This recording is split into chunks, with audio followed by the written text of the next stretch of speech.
What if you could carry one camera that never missed a shot? One that saw in every direction, adapted the chaos, and captured the story even after it happened. That's what the Insta360 X5 promises. But can it truly replace the camera that's already become a favorite for cinematic creators, the DJI Osmo Pocket 3? In this real-world field test across the city streets, mountain trails, night concerts and more, I put both cameras through the extremes of travel filmmaking. One gives you unmatched creative freedom, the other delivers unbeatable cinematic quality straight out of the box. So which one wins? Let's find out. Actually, these two cameras are so different, but they have at least one thing in common. It's the price. Yes, both cameras cost around $600.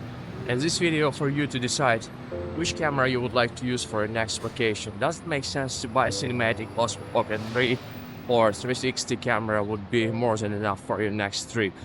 Let's find out. Before diving into side-by-side footage, let's set the scene. This was all filmed in Granada, a city in the southern Spain, rich in life, history and contrasts. From the ancient beauty of the Alhambra to modern street performance under the neon lights, Granada was a perfect testing ground. I was there during La Noche en Blanco, a citywide celebration filled with free events, late-night galleries, outdoors concerts, and artistic performance in every corner. It pushed both cameras to their limits, and while the Pocket 3 beautifully handled intimate performances with its cinematic look and natural depth of field, the X5 thrived in unpredictable crowd moments, chaotic lights, and spontaneous dance scenes where reframing later was a key. Two different creative approaches in one vibrant, living city. Let's start in golden hour, a soft magical time of day when both cameras are expected to shine. This is where the most creators chase the perfect light. Around 7 p.m. the light is still strong, but it carries that golden softness.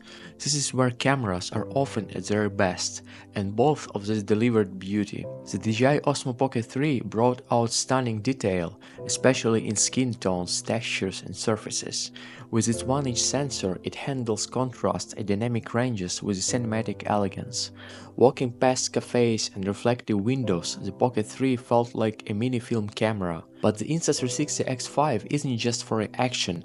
In a dynamic, constantly changing city environment, it gave me peace of mind. I didn't need to think about framing. With 360 capture, I could reframe it post, look back, forward, above, all without turning the camera. That freedom to move without hesitation while knowing I could tell the story later is the X5's magic. In this setting, both cameras excelled in different ways. The DJI gave me intentional cinematic shots. The X5 gave me flexibility and coverage without missing a beat. And as we walked deeper into the city, the light continued to fall. After sunset, everything changes. Street lights start to dominate. The sky turns deep blue and capturing that atmosphere becomes more difficult. This is where many cameras struggle. Noise, blur, loss of detail. The Pocket 3 surprised me here. Despite the falling light, it maintained the clarity and tone. Street lighting introduced strong contrast, but the sensor held highlight and shadow detail well. Still handheld, still stabilized. But this is also the point where its limitation began to show. Longer exposures can lead to slight motion blur if you are walking fast. Now the X5, with its upgraded sensor and PureVideo mode, really showed how far it comes since X4. Footage was cleaner with far less noise than expected. The shadows looked more natural and artificial lights had less bloom. It's still a 360 camera, but with this sensor, it feels like much more. What's more impressive is that I could decide later whether to focus on the atmosphere around me or at the movement through the scene. The reframing ability meant no moment was missed, even in a poor lighting. Compared to the previous generation, this is a massive upgrade. In the transition from golden hour to city lights, both cameras held their ground, but the X5's improvements in low light is real and makes it a strong tool even after dark. I noticed yesterday while filming all the events at the night that honestly I was using Insta360 X5 more often than Osmo Pocket 3, even though the Osmo Pocket 3 is more compact because you don't have this long selfie stick and you can just place it in your pocket. However, Insta360 X5, I think it was giving me much more visibility, not visibility like in low light, I mean, but in terms of the field of view, and especially on the bustling streets with many people, I think that I was more comfortable filming with Insta360 X5. Just yesterday on the streets, we were walking and there were hundreds of people sitting, walking around, and actually it was just impossible to go in here. And today at 7 a.m. in the morning, the streets are completely empty. And it's a beautiful time to film it and actually to show the real beauty of the city.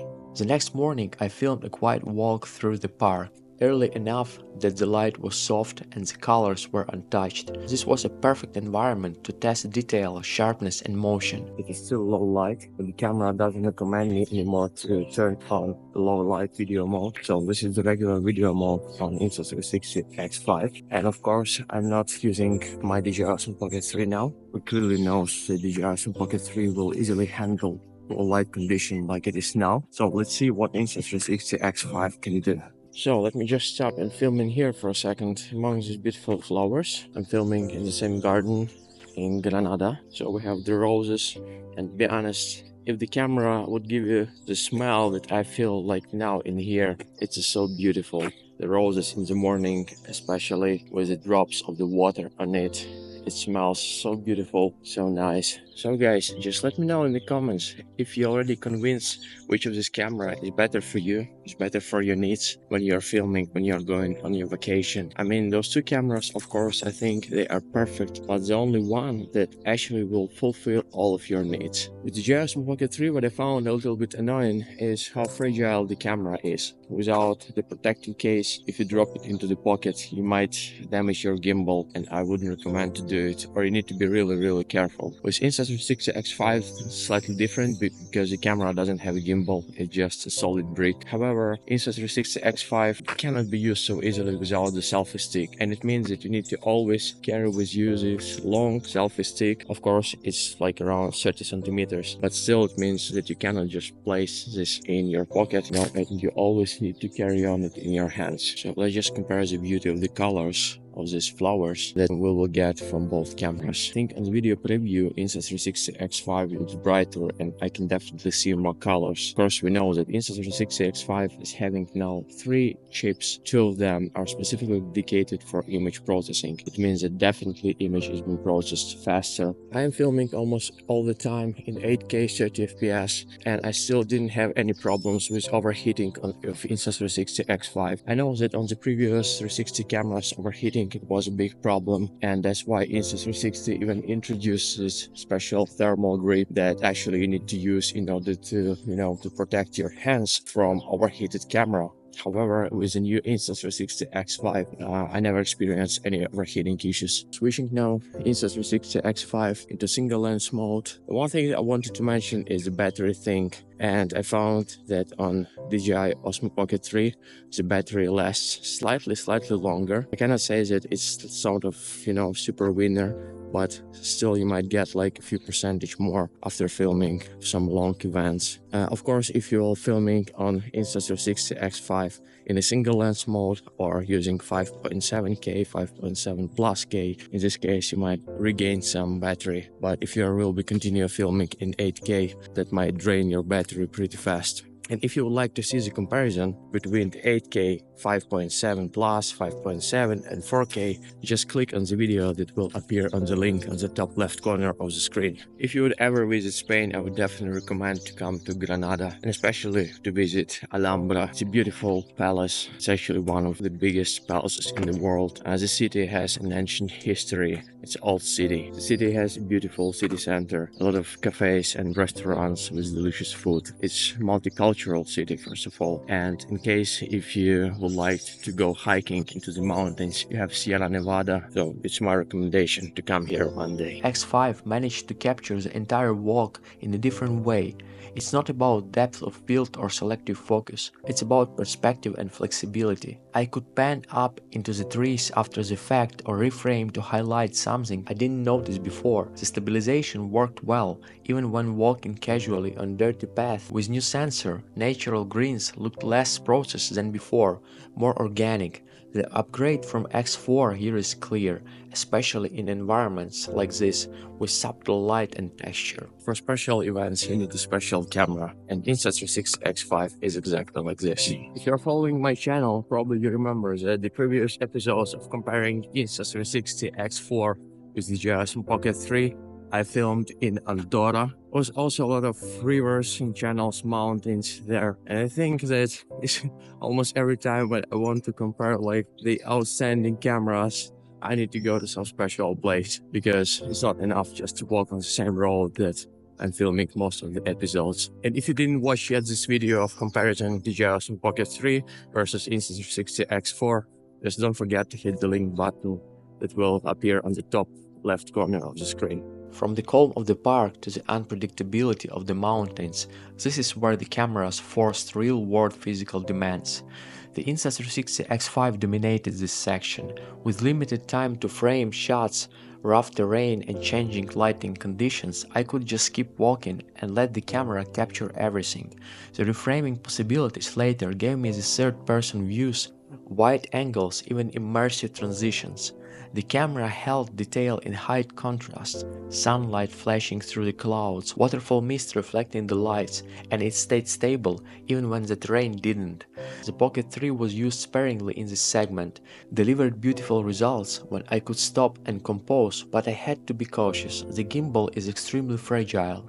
On the past trip, mine actually broke due to the hinge mechanism getting stuck. It's a camera you need to protect. This doesn't take away from its image quality, but it does limit where and how you can use it.